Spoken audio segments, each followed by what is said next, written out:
Écoutez, bonjour à tous. Merci d'être présents pour cette première téléconférence et pour parler de SMA, Structure mondiale d'action. Alors peut-être pour rappeler rapidement le fonctionnement et l'organisation de notre dispositif, la structure mondiale d'action, en fait, a été mise en place en 2017 à Chicago dans le cadre de LCI Forward, de la réorganisation complète du fonctionnement du Lions Club. Et en fait, il est basé sur un triptyque très simple, qui est, pour faire vivre un club, il faut déjà recruter. Donc, le recrutement et l'équipe mondiale des effectifs. Ensuite, il faut monter en compétences, donc équipe mondiale du leadership, EML, et puis il faut réaliser des actions, équipe mondiale du service. Donc ces trois fonctions, en fait, on les retrouve à la fois dans les clubs, au district, et également au multidistrict et à l'international, puisque toutes les structures du Lions sont conçues à partir de ce triptyque universel. Voilà, alors l'idée c'était de faire un peu un point à aujourd'hui, donc une situation qui est tout à fait particulière avec cette crise du coronavirus, mais un point que l'on voulait faire avec vous et vous donner quelques explications sur la situation actuelle. Alors, première question on va prendre dans l'ordre EME, EML et EMS. Donc, pour les effectifs, voilà, je vais passer la parole à Olivier tout de suite pour qu'il nous dise déjà un petit peu ce qu'il pense de la situation et puis quel bilan on peut faire aujourd'hui en matière d'effectifs. À toi, Olivier. Bonjour à toutes, bonjour à tous. Alors, en préambule, je voudrais adresser quelques mots simplement pour rendre hommage à mon prédécesseur que j'ai remplacé en cours d'année, Bernard Havard, qui a tenu cette fonction, je dirais, quelques années et qui, pour des raisons de santé, a dû s'arrêter en cours d'année, non pas pour nous abandonner, mais pour se faire opérer et pour se requinquer. Alors, en termes de bilan, notre district Est est aujourd'hui pas mal. Pas mal, pourquoi? Parce qu'aujourd'hui, au 1er mai 2020, nous sommes 2505 membres. C'est-à-dire depuis le 1er juillet 2019, le 1er juillet, c'est-à-dire la mandature de Nicolas, nous comptons 4 nouveaux clubs dans notre district, 3 nouveaux clubs Lyon, Nancy-Bourgard, 3 Cœur de Champagne, Strasbourg, Argentoraton, et un nouveau club Léo, Metz Renaissance. Je vous rappelle simplement que l'an passé, la mise en œuvre dans les derniers mois de l'année Lyon, la mise en œuvre d'un plan original, pour ne pas dire plus, nous avions déjà créé 3 clubs. Épernay, Cœur de Champagne, Corner, Petite Venise, et le club Léo de Reims, Fleur de Lys. Donc voilà la situation aujourd'hui. Nous sommes à plus 42 membres ce matin. Et il est évident que les 3 nouveaux clubs Lyon apportent à eux seuls 100 membres. Donc si on fait un bilan, 100, on est à plus 40, plus 100 membres en nouveaux membres. Donc nous serions, sans la création de ces clubs, en solde négatif aujourd'hui. Voilà. Bien, un bilan plutôt positif, mais quelles prévisions à court terme, quelles prévisions à moyen terme, compte tenu de la situation? Alors, en matière d'effectifs dans les clubs existants, c'est très difficile de tresser un tableau global, je dirais au cas par cas, tellement les clubs sont différents. Les moyennes d'âge, les localisations, club baby, club des champs, c'est très difficile d'établir un tableau. Ce qui est certain, c'est qu'au global, si sans création de nouveaux clubs, nous perdrons des membres. Entre les décès, les vieillissements, les abandons, nous perdons régulièrement depuis 20 ans des membres. Donc, la création de clubs est pour nous, je dirais quasiment l'unique voie de développement ou de stabilisation de nos effectifs. Alors, pour l'année prochaine, l'équipe Amir Lyon reste évidemment plus que jamais active pour aider les clubs à se développer. Nous espérons la création de 2 ou 3 clubs. Un club est en constitution déjà très avancé et d'ailleurs très actif déjà, c'est Metz Impérial. Un club se créera très certainement dans la région 5 et plus particulièrement dans l'Eurométropole strasbourgeoise. Et un club quelques ébauches de pourparlers sont en cours pour la création d'un club en Lorraine. Donc ça, c'est 3 clubs. Lyon, et nous espérons peut-être en faire un 4e. Enfin, ce serait parfait. Voilà globalement à moyen terme, très moyen terme même, nos prévisions d'effectifs. Quant aux effectifs dans les clubs existants, nous espérons évidemment tous que les effectifs se maintiennent. Mais ça, on verra bien. Voilà. Merci Olivier. Alors une dernière question. Quel peut être l'impact de la crise aujourd'hui sur nos recrutements?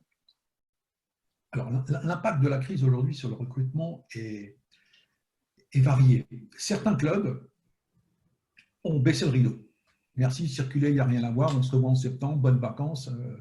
Et d'autres clubs ont fait des actions exceptionnelles. C'est-à-dire qu'ils ont été tellement présents sur le terrain, et ça, c'est Jacques qui nous en parlera tout à l'heure, qu'ils ont vraiment rayonné dans la cité. Nous avons vu le Lions Club, nous n'avons jamais vu autant de gilets, autant de casquettes, autant de logos Lions que ces dernières semaines. C'est exceptionnel. Alors, on ne va pas se réjouir de la crise.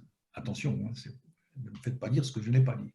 Néanmoins, les Lions, grâce à ces actions Lions, ont prouvé à la cité que nous ne sommes pas que des bourgeois ou des notables qui se réunissent pour casser la croûte. Non, non, non, non.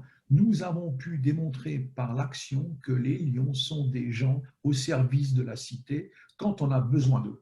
Donc, aujourd'hui, la prévision, je dirais que c'est l'action sur laquelle vont pouvoir s'appuyer les clubs existants pour, lors de leur soirée découverte à venir, pourront mettre ça en avant et prouver que le service est un moyen de recruter, est un moyen d'attirer vers nous des nouveaux membres, non pas pour appartenir à une espèce de Gotha, mais tout simplement à des bénévoles généreux qui veulent s'engager au service de la cité.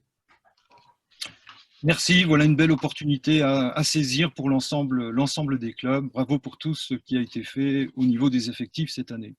Bien, maintenant, après les effectifs, les formations et la montée en compétences de nos Lions, si on peut dire. Et Philippe, tu as fait un travail remarquable puisque on a fait quasiment 10 ans de travail numérique en quelques temps. Et donc, merci à toute l'équipe qui s'est mobilisée sur le sujet pour proposer, parce que voilà, on est passé maintenant les formations en numérique. Par la force des choses, on a avancé terriblement et je crois que tu as mis en place un dispositif qui est quand même remarquable. Donc, Philippe, pour toi, est-ce que tu peux nous faire juste peut-être un point de situation et puis nous dire quelles sont les grandes mesures qui ont été prises cette année?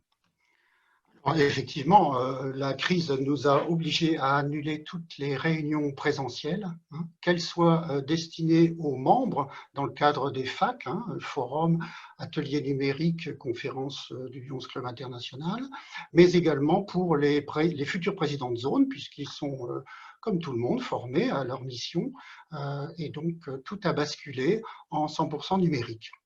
Il a fallu également former tous les animateurs de forums à l'utilisation de l'outil de vidéo réunion, tant sur les plans pédagogiques que techniques. Voilà. Oui, une belle réussite. Mais alors, finalement, cette transition numérique, elle nous apporte des avantages. Nous avons fait de cette contrainte une opportunité. Une opportunité, c'est-à-dire quoi? Nous avons fait ce qui était impossible en présentiel. Offrir le choix de 11 modules différents, alors que habituellement, on ne peut en offrir que 6. Offrir la possibilité de s'inscrire à 3 modules de formation, alors que d'habitude, sur un samedi, on ne peut en suivre que 2, dont un qui est atelier numérique l'après-midi, mais tous les autres sont le matin, donc on ne peut pas coupler 2 modules du matin.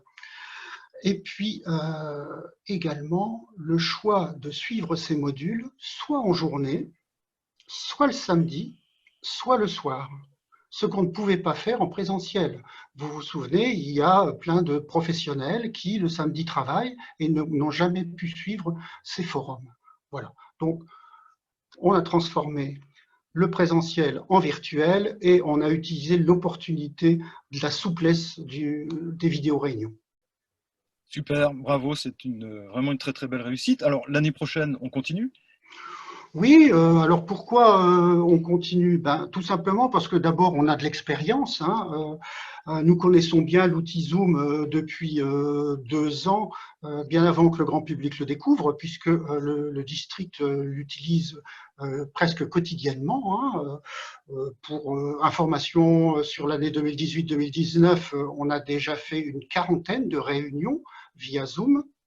Des réunions de formation pour des spécialités que l'on n'offrait pas dans le cadre des forums présentiels. On a cette année simplement, avant le début du confinement, on avait déjà plus de 50 formations réalisées de cette façon. La plupart des présidents de clubs ont suivi par exemple la formation sur MyLyon. Mais il y a eu aussi des coordinateurs de la LCIF qui ont été formés de cette façon-là. Donc, on avait déjà de l'expérience. Donc, nous ne sommes pas inquiets. Et d'ailleurs, les formations se sont déroulées à ce jour, 9 mai, puisque nous avons actuellement 420 auditeurs qui ont participé à nos vidéo-réunions de début mai. Qui représente 270 personnes. Évidemment, vous le voyez, beaucoup de personnes se sont inscrites à 2, voire 3 forums. Voilà. Alors, 54 formations réalisées, et l'an prochain, effectivement, nous continuerons à mixer les deux formules, offrir du présentiel, parce que la chaleur des relations humaines, le contact, les échanges physiques sont irremplaçables, mais aussi complétés par les vidéo-réunions qui permettront à ceux qui ne peuvent pas se libérer ou qui ne peuvent pas suivre tous les modules qu'ils souhaiteraient, de pouvoir les suivre. Voilà. Bravo, vraiment une belle réussite, des progrès importants, des possibilités nouvelles. Finalement, c'est une année qui est très favorable pour la formation. Alors, une fois qu'on a recruté, une fois que l'on a fait monter en compétences, eh bien, il faut être dans l'action. Et donc, Jacques, tu as été particulièrement impacté, comme le disait Olivier tout à l'heure, par la crise qui nous a propulsés dans l'action de service, des actions 100% Lyon sur le terrain. Comment tu as vécu ça, Jacques? Alors effectivement, les Lions, comme l'a dit Nicolas, comme l'a dit Olivier, et comme tu viens de le dire, Nicolas, les Lions sont rayonnés partout sur le terrain. Et ça, c'est une démonstration extraordinaire de leur engagement. Partout, les Lions ont répondu aux appels des soignants, en particulier, puisque, vous le savez certainement, il y a une pénurie de matériel de protection, de matériel médical de protection. Et donc, il a fallu que les Lions, comme d'autres clubs services, bien sûr, répondent immédiatement aux besoins des soignants. Ça, c'est une première action qui a été conduite partout. Partout, les Lions ont pu se procurer des masques, soit en les achetant, soit parce que le district a procédé à des achats et une redistribution sur le terrain. Donc, cette distribution a été conduite par les Lions dès très rapidement. Elle se poursuit partout, auprès des hôpitaux, dans la cité, auprès des EHPAD en particulier.